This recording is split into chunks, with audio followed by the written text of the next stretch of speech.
সবচেয়ে কঠিন সময় আমি যদি বলি সেটা তো কোভিডই বলবো আমি, কারণ আমি তখন কেবল কাজ করা শুরু করেছি 19শে ডিসেম্বর, আর কোভিড তো আসলে 4-5 মাসের ডিফারেন্স, কারণ মার্চ থেকে মনে হয় লকডাউন শুরু হয়েছিল। তো তখন আমার মনে হয়েছিল যে কেবল 2-3টা টিভিসি করি, অ্যান্ড তখন টানা 2-3টা টিভিসি একসাথে আমার দেখাতো।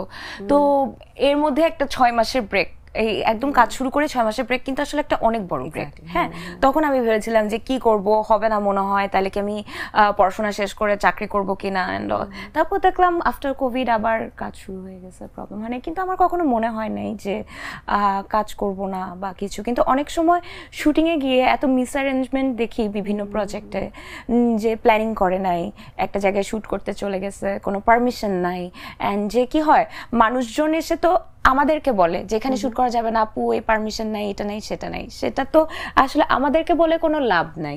তো এই জিনিসগুলো যখন দেখি অনেক মিসম্যানেজমেন্ট, তখন মনে হয় যে আরে কি করলাম, কোথায় আসলাম, কেন আসলাম, এইটুকু জিনিস করতে পারে না। কিন্তু কখনো সিরিয়াসলি মনে হয় নাই যে কাজ করব না, ছেড়ে দিবে। পাশের দেশে বলিউডে খুব নেপোটিজম নিয়ে একটা কথা হয়, সেখানে তুমি যার ভাগ্নি শহীদুজ্জামান সেলিমের, কিংবা যদি আমি রোজি আপার কথাও ধরি, কখনো যে বলা হয়েছে বা কখনো এরকম হয়েছে যে সেলিম ভাইয়ের ভাগ্নি, ওকে একটু আলাদা করে দেখা হোক?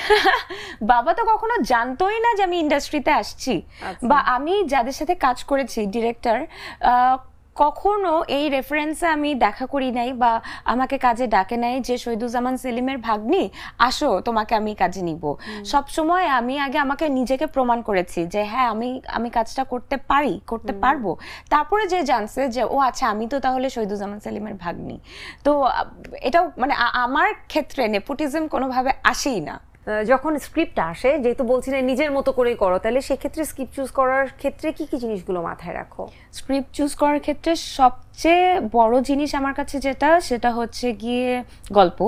তো গল্পের বাইরে আর কিছু না, আমি কো আর্টিস্টকে, কোথায় শুট হচ্ছে কিছু আগে জানতে চাই না, আমি আগে বলি সিনপসিসটা পাঠান, স্ক্রিপ্টটা পাঠান।